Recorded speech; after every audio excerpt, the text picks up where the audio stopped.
Friends, welcome back to code handling. मैं हूं करण गुप्ता और आज के इस वीडियो में हम LeetCode problem number 4 solve करने वाले हैं, which is median of two sorted array. That means हमें दो एरे दी हुई होंगी पैरामीटर में, nums1 एंड nums2। तो इन दोनों एरे को हमें आपस में कंबाइन करके एक नई सॉर्टेड एरे क्रिएट करना है और उसका मीडियन हमें फाइंड करना है। और जैसा कि आप देख सकते हैं, ये एक हार्ड लेवल प्रॉब्लम है, बट आपको मैं ये अश्योर करता हूँ कि आपको ये प्रॉब्लम इस वीडियो में बहुत ही ईजी लगने वाली है, क्योंकि हम ब्रूट फोर्स अप्रोच को अपनाते हुए इसे बहुत ही बेसिक लेवल पे सॉल्व करेंगे, जिससे कि आपके सारे बेसिक कंसेप्ट्स क्लियर हो जाएंगे और आपको ये प्रॉब्लम भी बहुत अच्छे से समझ में आएगी।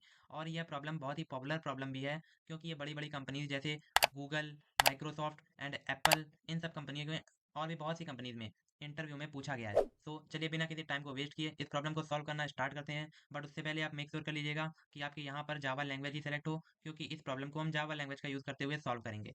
तो चलिए हम इसे किस तरह से सॉल्व करेंगे। हम पहले इन दोनों एरे को मर्ज करेंगे, आपस में जोड़ेंगे, जिससे कि एक नई सॉर्टेड एरे क्रिएट हो। हम ऐसे तो एक टेम्परेरी एरे बना के इन दोनों एरे को मर्ज कर सकते हैं, पहली एरे के सारे एलिमेंट डाल दिए बट और दूसरी एरे के सारे एलिमेंट को डाल दिए, बट ऐसे हम नहीं करेंगे, क्योंकि हमें एक सॉर्टेड एरे चाहिए। तो सॉर्टेड एरे के लिए हम आपस में इन दोनों एरेज के एलिमेंट्स को कंपेयर करके नई टेम्परेरी एरे में स्टोर करेंगे, जिससे कि हमारी एक नई सॉर्टेड एरे क्रिएट हो जाए। तो फिर उसके बाद हम अपने उस एरे से उसके मीडियन को रिटर्न करा देंगे, जो कि हमारा आंसर होगा। तो चलिए हम अपने पॉइंटर्स क्रिएट कर लेते हैं दोनों एरे को ट्रैवर्स करने के लिए। एंड पॉइंटर्स किस तरह से होंगे, और एक पॉइंटर और क्रिएट करेंगे हम अपने टेम्परेरी एरे को भी ट्रैवर्स करने के लिए। तो int i is equal to 0 से इनिशियलाइज करते हैं हम, और ये हम अपने nums1 के लिए कर रहे हैं, nums1 के लिए। और int j is equal to 0 से इनिशियलाइज कर रहे हैं इसे भी। और ये पॉइंटर हम अपने nums2 के लिए क्रिएट कर रहे हैं, जिससे कि nums2 को हम ट्रैवर्स कर सकें, जो कि हमारे पैरामीटर्स में मिल रहे हैं दोनों एरेज। और एक पॉइंटर हम और क्रिएट करेंगे, इंट के इज इक्वल टू 0, इससे इसे भी इनिशियलाइज करेंगे। ये हम अपने टेम्परेरी एरे को ट्रैवर्स करने के लिए बना रहे हैं। तो हम अपने इस एरे को ट्रैवर्स करने के लिए हमें इन सारी एरेज की लेंथ भी चाहिए कि क्या लेंथ होगी, तो उस हिसाब से हम वाइल लूप के थ्रू इसको ट्रैवर्स कर सकेंगे। तो चलिए अपने लेंथ को भी हम एक वेरिएबल में स्टोर करा लेते हैं, जिससे कि हमें बार बार nums1 डॉट लेंथ को ना लिखना पड़ेगा। तो int m is equal to, हम अपने nums1 की लेंथ इसको m में स्टोर करा देते हैं, nums1 डॉट length। ओके। और हम अपने इंट m में अपने nums2 की लेंथ को स्टोर करा देते हैं, nums2 डॉट length। ओके। तो हमने दो वेरिएबल्स क्रिएट कर लिए हैं, जिसमें हमने अपने दोनों एरेज की लेंथ को स्टोर करा लिया है। अब हम अपना टेम्परेरी एरे को भी क्रिएट कर लेते हैं, जिसके अंदर इसकी इसके सारे एलिमेंट्स को स्टोर कराएंगे मीडियन को फाइंड करने के लिए। तो एरे को स्टोर हम किस तरह से करते हैं, इंटीजर टाइप की। तो इंट, ये हमने एरे के सिंबल डाल दिया, और temp is equal to, temp नाम से हम टेम्परेरी एरे क्रिएट कर रहे हैं, is equal to new object create करेंगे इसका हम, न्यू इंट ऑफ, इसके अंदर हम अपना साइज देंगे। और साइज हमारा क्या होगा, इन दोनों एरे को मर्ज करके एक नई एरे क्रिएट करनी है, तो इन दोनों एरे का साइज को ऐड कर देंगे, तो उस नई एरे का साइज हमारा मिल जाएगा m+n। सो इन दोनों एरे को मर्ज किया, तो फिर हमारा इन दोनों एरे के साइज को ऐड करके जो साइज नया आया, उस साइज की हम टेम्परेरी एरे क्रिएट कर दी है। तो अब हम इसके बाद अपना वाइल लूप से इसको ट्रैवर्स करेंगे, इसके साथ इसके अंदर दोनों एरे के एलिमेंट्स को सॉर्टेड वे में स्टोर करने के लिए। तो चलिए हम वाइल लूप का यूज़ करेंगे, वाइल। हाँ, अब देखिए हमने आई nums1 के लिए लिया है, तो आई इज लेस देन m करेंगे। ये हमारा nums1 का है m length, and j is less than n। जे हमारा nums2 का पॉइंटर है और n हमारी nums2 की लेंथ है। तो हमने क्या गलत किया, यहाँ पर m की जगह n डाल दीजिएगा। हाँ, तो हाँ, हमने ये डाल दिया, फाइल में जब तक i m से छोटा है और j भी n से छोटा है, तब तक हम इस लूप में अपने एलिमेंट्स को स्टोर कराते जाएंगे अपने टेम्परेरी एरे के अंदर। इफ हम कंपेयर कर लेते हैं, nums1 ऑफ i हमारा nums1 का पॉइंटर है, nums1 of i is less than nums less than is equal to nums2 of j nums2 का पॉइंटर है हमारा। ओके। तो जब हमारा nums1 छोटा है nums2 के एलिमेंट से, तो हम अपने टेम्परेरी एरे के अंदर temp of i is equal to, temporary array के लिए हमने के पॉइंटर अपडेट किया था, तो के इधर हम लेंगे, टेम्परेरी एलिमेंट के अंदर हम nums ऑफ nums ऑफ आई हमारा छोटा है, तो इसमें हम आई डालेंगे। और हम अपने दोनों पॉइंटर्स को अपडेट कर देंगे। और अपडेट हम यहाँ पर भी कर सकते हैं k plus plus I plus plus, and हम इसके अंदर भी कर सकते हैं, जिससे कि हमारी एक लाइन्स ऑफ कोड और कम हो जाएगा, k plus plus and I plus plus. Okay. और अगर ऐसा नहीं है, तो फिर यही होगा कि nums2 का एलिमेंट nums1 से छोटा होगा। एल्स कंडीशन यही हो सकती है। तो फिर एल्स में हम अपना डाल देंगे टेम्प के अंदर j एलिमेंट को, temp of k plus plus, इसको भी उसी तरह से लिखेंगे हम, is equal to nums2 of k। देखिए हमने यहाँ पर nums1 नहीं लिखा, nums1। ये देखिए छोटी छोटी गलतियां लीड कोड में नहीं पता चलती हैं, आपको ध्यान से देखना है कि कहीं हम कोई स्पेलिंग मिस्टेक तो नहीं कर रहे हैं, क्योंकि लीड कोड में हमें कहीं भी कंपाइल टाइम एरर नहीं दिखाता है, सारे ही रन टाइम एरर मिलते हैं हमें, तो ध्यान दीजिएगा। तो हमने व्हाइल लूप के अंदर ये पूरा काम कर लिया हमारा, कि हमने कंपेयर करके एलिमेंट्स स्टोर करा दिए गए हैं। बट अगर हमारा m खत्म हो गया और n बचा है, या फिर n खत्म हो गया m बचा है, तो इंडेक्स आउट ऑफ बाउंड की वजह से आधी एरे हमारी ऐसे ही पड़ी रह जाएगी, जो कि बिना कंपैरिजन के उसमें स्टोर नहीं होगी टेम्परेरी एरे में। तो उसके लिए हम एक और वाइल लूप का यूज करेंगे। इस वाइल लूप के बाहर आने के बाद while i is less then while i is less then m करेंगे। m है nums1 की length. While i is less then m, तब तक हम temp of k plus plus में, और जैसा कि ये i है तो हमारा nums1 का की बात हो रही है यहाँ पर, क्या दिक्कत है ये, nums1 की बात हो रही है, nums1 of i plus plus store करा दिया हमने। ओके। और अगर ऐसा नहीं है और हमारी i खत्म हो चुकी है और j बची है, तो फिर हम वाइल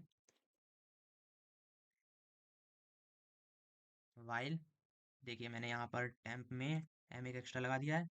तो ध्यान दीजिएगा आप, लीड कोड में प्रॉब्लम सॉल्व करने में यही एक अच्छी चीज़ आपको मिलती है, कि आपको ज़्यादा सीखने को मिलता है, कि आप खुद से ही चीज़ों को चेक करें कि प्रॉब्लम कहाँ पर आ रही है।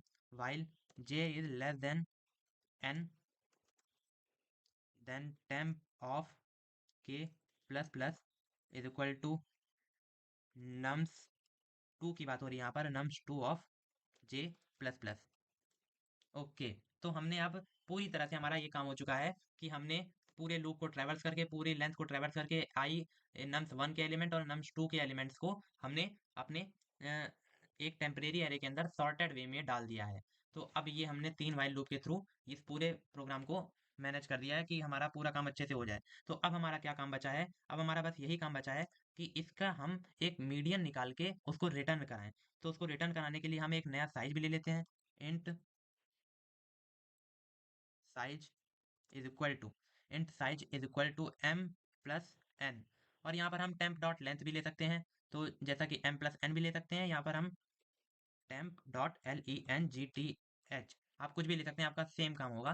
तो ये चीज़ हमने कर दिया कि टेम्प डॉट लेंथ एक साइज में ले लिया, और फिर उसके बाद हम एक मीडियन वेरिएबल स्टोर कराएंगे, जिसे कि हमें मीडियन वेरिएबल क्रिएट करेंगे, जिसे कि हमें रिटर्न कराना है अपना आंसर में। तो हम उसे डबल टाइप का क्रिएट करेंगे, क्योंकि हमें यहाँ पर देख सकते हैं आप, यहाँ पर हमारा डबल, इसका फंक्शन का रिटर्न टाइप डबल है, तो हम फंक्शन मीडियन को भी डबल टाइप का क्रिएट करेंगे। Double median is equal to zero, zero zero, या फिर मैं इसे इंटीजर इंटीजर डॉट मिन, क्या हो गया, मिन वैल्यू। हाँ, मैंने मीडियन की value integer dot min value दे दिया है।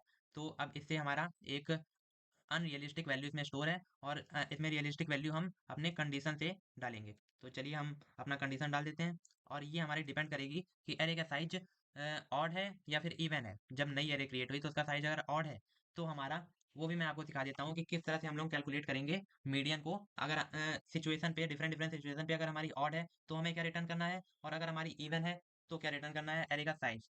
तो अगर हम एक एग्जांपल लें, इंट एरे वन, अगर हमारा एरे वन में 5 एलिमेंट्स स्टोर हैं, which is odd number of size, तो हमारा 1 2 3 4 5 एरे है, मान लीजिए एरे के अंदर के एलिमेंट्स हैं, तो जिसमें 1 2 है पहले राइट एलिमेंट्स, एंड 4 5 है हमारे, सॉरी 1 2 है हमारे लेफ्ट एलिमेंट्स, और 4 5 है हमारे राइट एलिमेंट्स, और मिडल में हमारा है 3। तो हम सीधे ही सीधे 3 को रिटर्न करा देंगे, जिस जो कि n/2 है, हमारा 5/2 हमारा सेकंड इंडेक्स आ रहा है, 5/2 इज इक्वल टू 2 ही हमारा आ रहा है।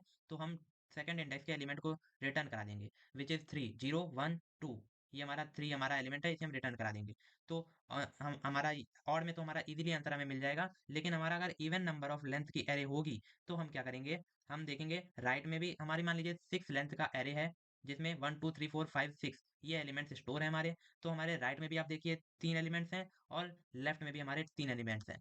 तो अब हमारे मिडिल में तो कोई एलिमेंट्स बचा नहीं, तो मिडिल में एलिमेंट कैसे हम फाइंड करेंगे, हम लेफ्ट के एंड एलिमेंट को उठाएंगे और राइट साइड के स्टार्ट एलिमेंट को उठाएंगे और इन दोनों एलिमेंट्स के एवरेज को हम रिटर्न करा देंगे। एवरेज कैसे रिटर्न कराएंगे, ये हमारे 3 और 4 मिडिल में हमें एलिमेंट्स मिल रहे हैं, तो एवरेज हमारा होगा 3 प्लस 4/2 विच इज 7/2 एंड अगर हम इसे कैलकुलेट करें तो 3.5 हमारा आएगा, तो हमें 3.5 हमें रिटर्न कराना होगा यहाँ पर। तो इस तरह से हम कैलकुलेट करेंगे और इसका कोड हम लिख लेते हैं अब। तो इसका कोड हम इस तरह से लिखेंगे, सबसे पहले हम मैं इफ कंडीशन के अंदर इवन वाला ही केस लिख लेता हूँ। इफ साइज, हम मॉड्यूलर के थ्रू थ्रू इसका हम रिमाइंडर फाइंड करते हैं। इफ साइज मॉड्यूलर 2 बराबर 1 आ रहा या फिर 0 आ रहा है तो ये हमारा इवन केस होगा, और 1 होगा तो हमारा ऑड केस होगा। तो हमारा अगर 0 आया, ये इवन का केस है, तो हमारी मीडियन क्या होगी, मीडियन इज इक्वल टू, हमारा मीडियन हो जाएगा टेम्प ऑफ, अब हम इसमें साइज बाई 2 करेंगे। ये क्या मैंने कर दिया, यहाँ पर स्क्वायर ब्रैकेट लेना था, आप ध्यान दीजिएगा। Temp of size by 2 plus temp, ये हम एवरेज निकाल लें अपना, temp of size, temp of size by 2 minus 1, उसके एक पहले का एलिमेंट हमने उठा लिया, एंड इस पूरे का बाई 2 करेंगे क्योंकि हमें इसका एवरेज चाहिए, बाई 2, ये हमने अपने इसका एवरेज निकाल लिया बाई 2 करके। लेकिन इसमें अभी आपको मैं दिखाऊंगा, इसमें भी आपको एक चीज़ और अपडेट करनी पड़ेगी, वो मैं आपको आपको गलती करके दिखाऊंगा कि क्या गलती है इसमें। एंड एल्स, एल्स कंडीशन में यहाँ पर मीडियन की वैल्यू, एल्स हमारी और कंडीशन होगी, तो इसमें हम मीडियन की वैल्यू सीधे सीधे temp of size by 2, that's it. तो ये हमने बस इतना ही, ये मीडियन की वैल्यू सीधी सी निकल जाएगी ऑड की कंडीशन में।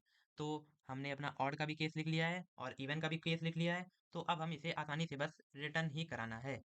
तो चलिए मैं इसे रिटर्न करा देता हूँ, रिटर्न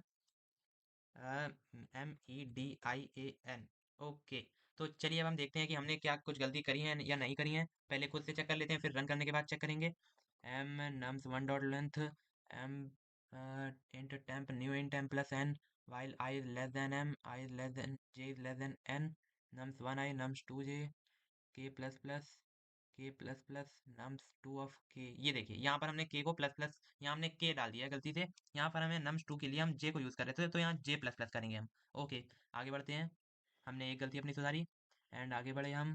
के प्लस प्लस नम्स आई प्लस प्लस टेम्प के plus plus nums two J plus plus and size temp dot length and double median, median की स्पेलिंग हर जगह सही होनी चाहिए, मीडियन मीडियन मीडियन, ओके। तो चलिए अब हम देखते हैं, हमारा कोई कंपाइल टाइम एरर नहीं आना चाहिए और हमारी एक प्रॉब्लम आनी चाहिए, उसे हम देखेंगे कि क्या प्रॉब्लम है।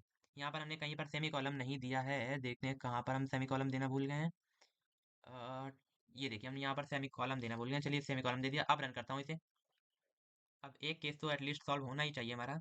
हाँ, ये देखिए एक केस हमारा सॉल्व हो गया, लेकिन एक केस नहीं सॉल्व हुआ। यहाँ पर 2.00 हमारा आउटपुट आया, जबकि एक्सपेक्टेड आउटपुट 2.500 था। ऐसा क्यों हुआ, ऐसा इसलिए हुआ क्योंकि यहाँ पर जब हम अपने इवन केस की कंडीशन में बाई 2 करके एवरेज निकाल रहे हैं, तो हमारा ये इंटीजर टाइप की वैल्यू ही आ जा रही है, क्योंकि हम इंटीजर टाइप की वैल्यू से इसे डिवाइड कर रहे हैं, 2 से डिवाइड कर रहे हैं। तो यहाँ अगर हम 2.0 दे देंगे तो हमारी वो डबल टाइप की वैल्यू ही रिटर्न होगी, इसमें स्टोर हो जाएगी मीडियन में, तब हमारा 2.5 आंसर आएगा। तो देखिए आई होप सब कुछ अच्छा होना चाहिए और आंसर आ जाना चाहिए और सारे केसेस सॉल्व हो जाना चाहिए। देखिए ऑब्वियसली सारा केस हमारे सॉल्व हो गए हैं और हम इसे सबमिट करके भी देखते हैं कि हमारी TLE तो नहीं आ रही है, टाइम लिमिट एक्सीडेड प्रॉब्लम तो नहीं आ रही है। और देखिए वेरी गुड, कॉन्ग्रेचुलेशन, आपने एक हार्ड लेवल प्रॉब्लम बहुत ही इजी तरीके से सॉल्व कर लिया है। तो आपको कैसा महसूस कर रहे हैं आप इस टाइम, आपने लीड कोड का हार्ड प्रॉब्लम सॉल्व कर लिया है, जिससे बहुत लोग हार मान लेते हैं, और ये बिल्कुल भी हार्ड नहीं है, आपको घबराने की जरूरत नहीं है। तो आई होप सब कुछ आपको अच्छे से समझ में आएगा, बट अगर आपको कुछ भी कोई भी छोटा सा भी डाउट हो तो आप कॉमेंट सेक्शन में मुझसे पूछ सकते हैं, मैं डेफिनेटली आपको रिप्लाई करूंगा। मिलते हैं नेक्स्ट वीडियो में, तब तक के लिए हैप्पी कोडिंग। Bye bye.